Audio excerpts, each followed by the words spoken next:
Bonjour, c'est Macadébaran de la Gazette de Rennes-le-Château. Je suis avec Christian Doumergue et nous sommes au Jardin de Marie à Rennes-le-Château. Bonjour à toi. Bonjour Mike. Tu étais là il n'y a pas longtemps sur la chaîne aussi, également, toujours. On se voit très souvent. Alors aujourd'hui on va parler du Héron du Val d'Or, donc un thème qui t'est très cher, parce que aujourd'hui d'ailleurs, bon là tu fais une conférence sur Marie-Madeleine, mais tu vas faire une conférence donc le 22 août. 22 août, voilà. Donc à Rennes-le-Château, salle Capitelle, et c'est des cycles de conférences organisés par Jean-Patrick Portal. Et la mairie. Voilà, et la mairie. Alors, on va parler donc aujourd'hui du Héron de Val d'Or. Comment tu es arrivé à t'intéresser à ce héron, on va dire, et toute la région de Paray-le-Monial, et toute cette thématique en fait du Héron du Val d'Or, qui au départ c'est un lieu de culte druidique déjà, au tout départ. Oui, alors en fait c'est parti de l'affaire de Rennes-le-Château. Hein. Ouais. Rennes-le-Château, c'est vraiment la porte du mystère, et plus précisément des textes de Pierre Plantard, puisque dans un de ces textes notamment, il fait une allusion très très discrète au Héron du Val d'Or. Et ce nom, il y a des noms qui résonnent comme ça, ce nom m'a tilté et je me suis posé la question de quoi s'agit-il exactement. Donc c'est à partir de là que j'ai commencé à faire des recherches sur le Héron, des recherches dans un premier temps bibliographiques, et puis je suis allé sur place et là c'est un lieu qui est tellement étonnant qu'on peut être que happé par ce mystère-là, puisque donc le Héron du Val d'Or, c'est une institution religieuse qui a été créée à toute fin 19e, début 20e par un baron fortuné, le baron de Sarachaga, et un père jésuite, le père Brevon. Tous deux ont créé cette institution, sachant que Sarachaga est vraiment le maître d'œuvre du Héron et de sa pensée. Et c'est quelque chose de très étonnant puisqu'on est dans un organisme qui se fait reconnaître officiellement par l'Église, par le pape, donc il y a une approbation pontificale, mais à côté de ça, c'est une institution qui semble sortir carrément des sentiers battus du catholicisme, puisqu'il y a une dimension juridique. Le Héron se revendique clairement comme un collège juridique, et le thème du Héron, c'est évidemment la tradition primordiale, donc cette pensée qui était centrale chez Plantard aussi, à savoir qu'il y a eu une révélation en Atlantide, et donc cette révélation s'est par la suite perdue, a été portée par certaines cultures, certains cultes, les Égyptiens, les druides sur le sol gaulois qui ont perpétué le culte d'Isis, et donc ce baron a cherché toute sa vie en fait à retrouver des traces de cette tradition atlantéenne, y compris des dépôts archéologiques sur le sol français. Et thématique qui a été reprise par Paul Lecourt, donc Atlantis, puis plus tard donc Jacques Darès. Et puis thématique de Pierre Plantard, c'est un peu les Atlantes sont parmi nous. Oui, absolument, ils marchent parmi nous. Comme a pu suggérer Serge Lutin aussi. Oui. Mais alors effectivement, Paul Lecourt se pose en continuateur du Héron du Val d'Or, c'est-à-dire que à un moment donné, il va à Paray-le-Monial, il est orienté évidemment pour aller là-bas, il cherche des réponses. Et il fait le tour de la ville et puis bon, il ne trouve pas de réponse, sauf qu'à un moment donné il se retrouve à table avec une vieille femme, en l'occurrence Jeanne Lépine-Autelin, qui est l'héritière en fait du baron de Sarachaga, et qui va l'initier au mystère du Héron, l'initier en tout cas partiellement, puisqu'en fait Jeanne Lépine va mourir avant d'avoir pu ouvrir les portes du mystère à Paul Lecourt, donc il va rester sur le seuil, mais Paul Lecourt va néanmoins avoir suffisamment capté deux choses pour être le continuateur à travers Atlantis du Héron du Val d'Or. Et ça, Plantard l'avait très bien compris, et Plantard s'inscrit lui-même dans cette continuité-là. Il se place sous la tutelle et à l'ombre de Paul Lecourt, très clairement, notamment quand il structure le mythe de Rennes-le-Château. Donc c'est pour ça que c'est un sujet aussi fondamental pour éclairer le mystère de Rennes. Et oui. Alors, elle a été fondée en 1873 et s'est terminée en 1926.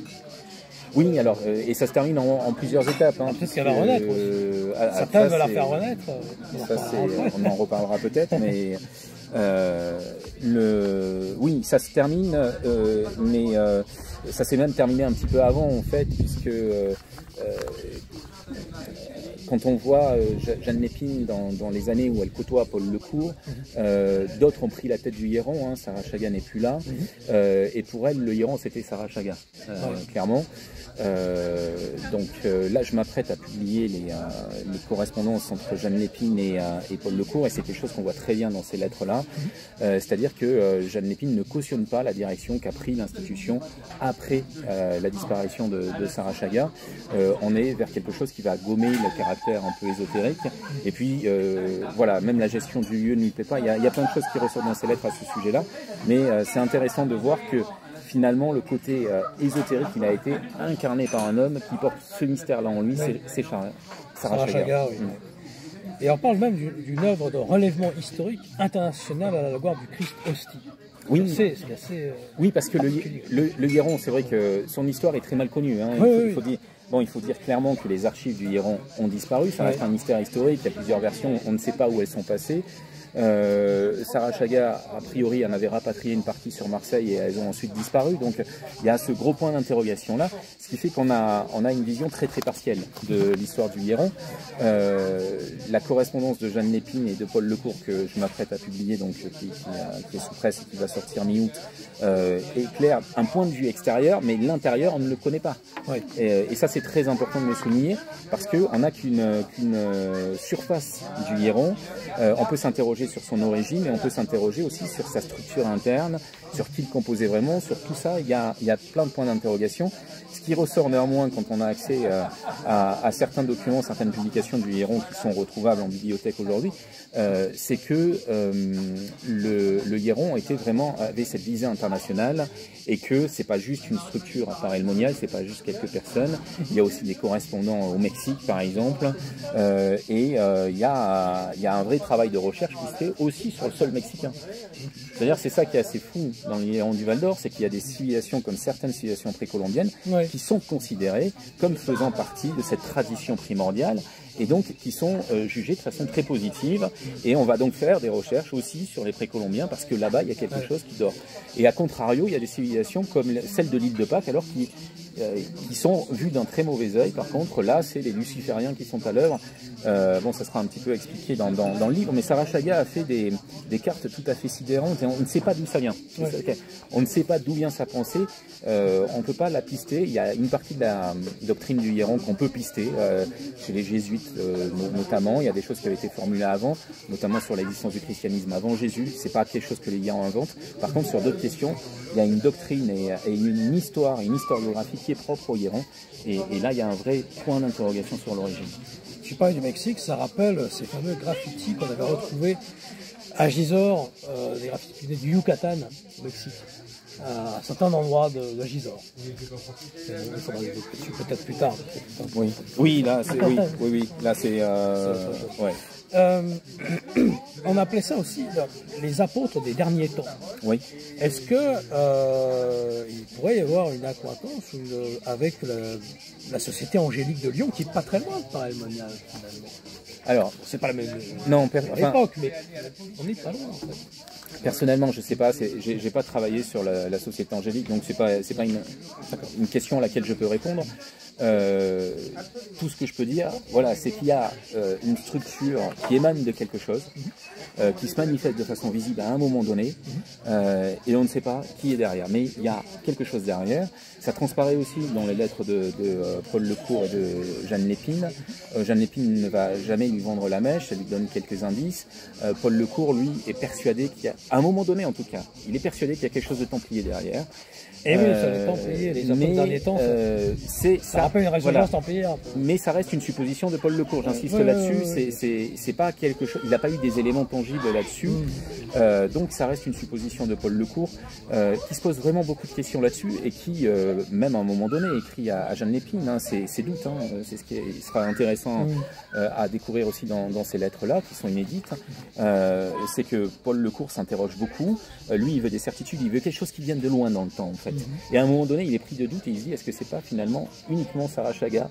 Ouais. Est-ce que c'est ça, ça m'intéresse pas. Ou... Si c'est ça, ouais. Paul Lecourt dit si c'est ça, ça ne m'intéresse pas. Oui. Bon, il va trouver des éléments concrets hein, dans ses échanges avec Jean Lépine et il va perpétuer l'œuvre du Hiéron. Donc il a découvert quelque chose au Hiéron, mais il a eu cette période aussi de doute.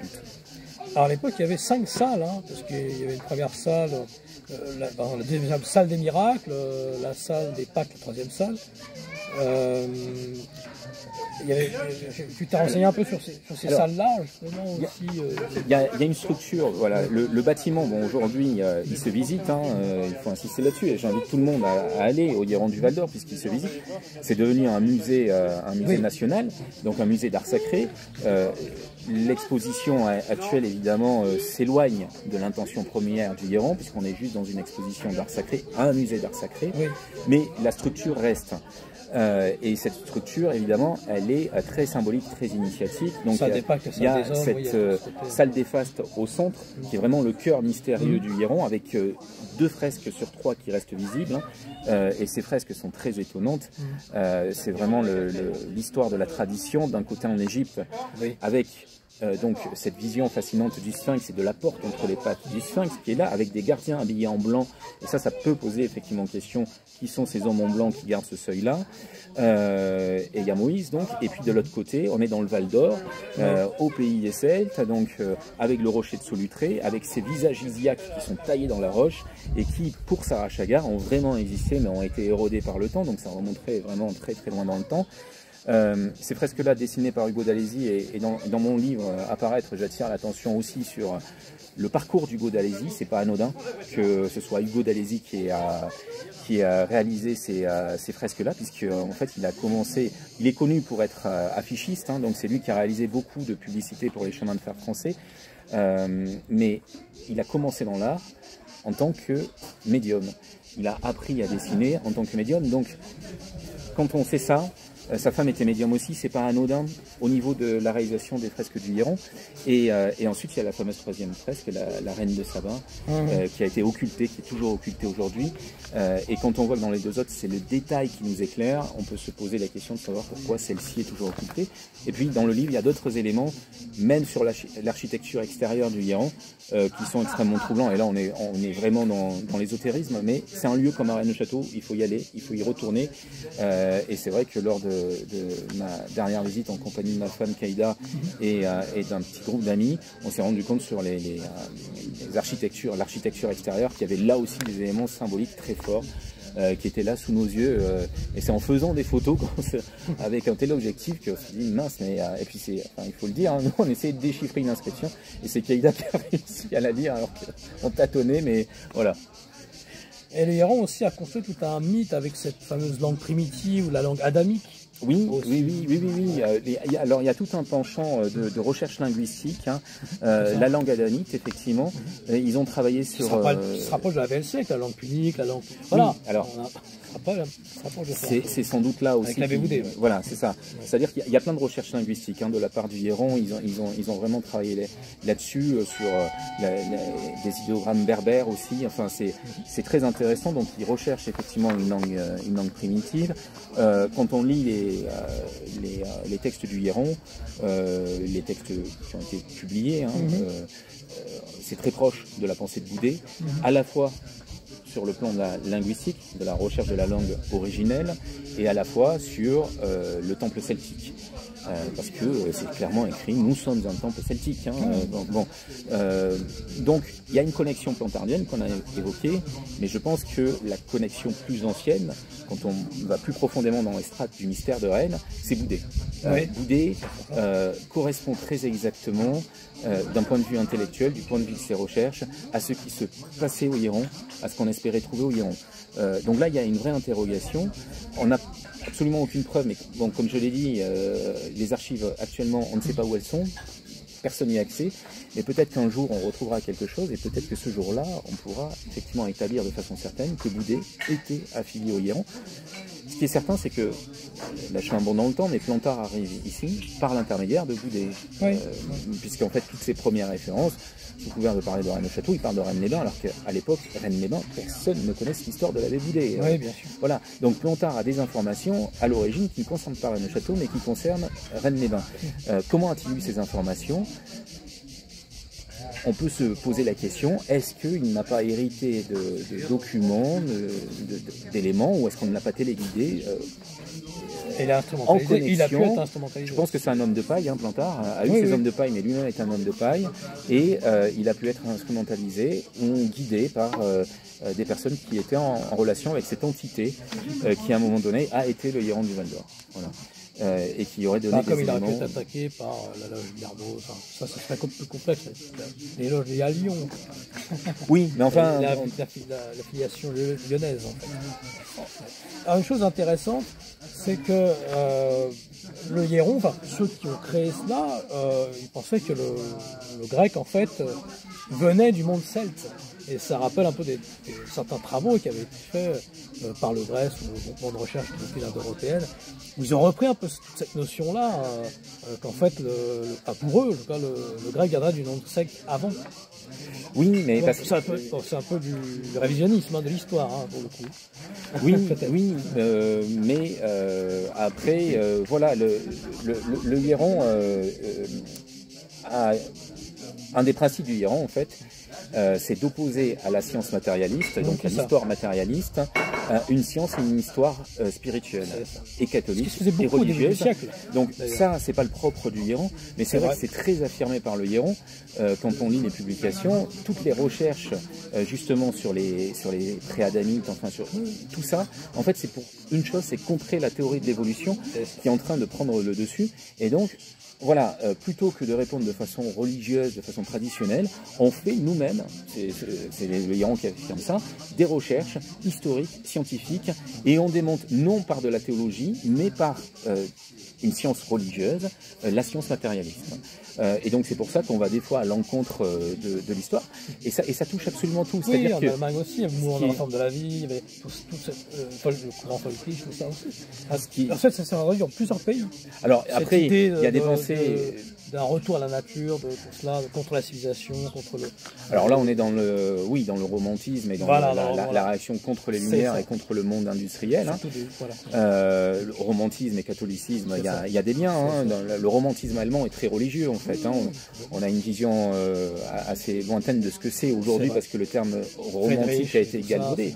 Mais Friedrich est très religieux, et les Nazaréens, c'est une école de peinture allemande romantique, sont très religieux, c'est pour ça qu'ils s'appellent les Nazaréens d'ailleurs. Donc il y a cette volonté-là. Mais le Héron, ce qui est intéressant, c'est qu'il y a une multitude de champs d'études en fait. On parle de l'histoire, on parle de la science, on étudie les lignes telluriques aussi. Il y a toute une partie du Héron qui s'intéresse aussi au dolmen par exemple. Et ça c'est assez fascinant. J'en parlerai alors quand je vais faire ma conférence du 22 août, parce que voilà, l'approche des dolmens est tout à fait intéressante. Comme l'avait Gillard. Et alors, c'est une version celtique du christianisme. Oui, absolument. Il y a des parallèles qu'on peut faire qui ne sont pas forcément directs, mais qu'on peut faire. Mais là, ce qui est intéressant dans les dolmens, c'est qu'on va chercher dans la forme des pierres, par exemple. Certains membres du Héron vont chercher dans la forme des pierres des choses qui pourraient préfigurer le christianisme, en fait. L'annoncer, donc la forme d'un agneau, par exemple. On va parler du menhir de Saint-Nectaire qui renfermerait cette forme de Saint-Nectaire dans le puits de Dôme. Et on va collecter aussi. Alors, Jeanne Lépine a fait tout un travail fascinant, hein, parce qu'on la connaît comme secrétaire, mais elle a écrit dans les publications du Héron, et elle a fait un travail assez extraordinaire aussi. Donc voilà, ça préfigure, moi ce qui me fascine dans le Héron, c'est qu'en fait, ça préfigure le nouvel âge, mais dans le bon sens du terme, hein, pas dans le sens actuel. Paul Lecourt n'est pas né de rien, il est né de ça, et beaucoup de domaines de recherche actuels, en fait, étaient là. D'ailleurs, du Verseau, c'était là. C'était lui. C'était l'art du Verseau. Bien sûr, oui. Et il y avait une attente, hein, de toute façon, de cet ordre-là au sein du Héron, ça c'est certain. Et le Héron aussi, la France était le peuple élu pour le Christ, enfin par le Christ. Il y avait cette idée aussi que la France était la mission sacrée de la France. Oui, absolument. Oui, absolument. Oui, qu'on retrouve bien tout sûr. à fait, et qu'on retrouve finalement après, plus tard, avec le Préaction, la fleur de lys. ces choses-là. On retrouve. Oui, oui. Évidemment, il y a une corrélation. Et là, peut-être qu'il y a une résurgence hein, du Hieron. Alors, on passe le bonjour à Romuald Cassio et à Philippe de Paris Monial. Oui. Peut-être qu'il va peut-être présider quelque chose. On ne sait pas. Rézibo, tu avais fait d'ailleurs ça. Oui, j'ai préfacé voilà, absolument son roman, qui est un roman inspiré. Il avait été immortel. Et oui. Et non, mais il y a une attente par rapport à quelque chose après. Voilà. Sur une conclusion, quel est ton avis personnel ou ce que tu as appris du Hieron du Val d'Or personnellement, ton approche personnelle est presque sentimentale par rapport à ce sujet. L'approche personnelle et sentimentale, c'est que ça me parle énormément, évidemment, parce qu'il y a cette quête de la tradition primordiale, et cette notion-là, elle me semble fondamentale aujourd'hui dans un monde sans transcendance. Et cette pensée du Hieron, autour de la tradition évidemment, parce que il y a d'autres aspects, mais autour de la tradition, elle me semble essentielle. Elle me semble essentielle, et puis voilà, relier ce qui est épars, en fait, rassembler les pierres éparses. Il y a pas mal de choses dans le Hieron, et le côté sentimental aussi, c'est que c'est un lieu qui existe, parce que le gros problème, j'allais dire, aujourd'hui, à l'heure d'internet et des théories qui se diffusent à tout va, c'est que on part vite dans du délire interprétatif, on part vite dans des nouvelles croyances qui enferment en fait, et quand on est au Hieron, vraiment quand on est dans cette salle des fastes et qu'on regarde ces fresques là, c'est un des rares lieux où on se dit factuellement, ces gens-là nous ouvrent la porte d'un mystère. Voilà, parce que ça a vraiment existé. Ça a vraiment existé. Il n'y a aucun doute à avoir. C'est pas une interprétation. C'est pas un délire de gens qui ont trop lu du New Age. Non, c'est factuel, c'est réel. Et plus on creuse, en fait, plus on pénètre ce mystère. Et je crois que voilà, il y a un gros travail à faire. Alors il y a des travaux de recherche actuellement en cours, hein, d'autres auteurs que ceux qu'on connaît, et j'espère vraiment que dans les prochaines années, des documents vont ressortir, qu'on va approfondir cette recherche, qu'on va mieux cerner le baron de Sarachaga, parce que vraiment, il est la clé de ce mystère-là, je crois. Jeanne Lépine avait une dévotion, mais une vraie dévotion à son égard. Et puis, d'un point de vue sentimental aussi, il y a cette transmission du flambeau quelque part. Je crois que c'est important. Jeanne Lépine a transmis le flambeau à Paul Lecourt, et Paul Lecourt espérait transmettre aussi le flambeau. On porte le flambeau à notre tour, parce qu'il ne faut pas qu'il s'éteigne, ce flambeau-là. À Jacques Darès. Et oui, Darès, oui, bien sûr. Et c'est important, voilà, ce relais, et les dernières lignes de correspondances là, que je vais publier sont importantes, parce qu'elles parlent de ça aussi. Et je crois qu'en toute humilité, c'est important que chacun d'entre nous ait cette notion de transmission d'une lumière qui doit passer de siècle en siècle comme ça, pour que le matérialisme et l'obscurité qui va avec ne prennent pas le pas sur le reste. Eh bien, merci beaucoup Christian pour cet entretien. Merci Mike. Je te dis à très bientôt. Ça marche, à bientôt. Au revoir.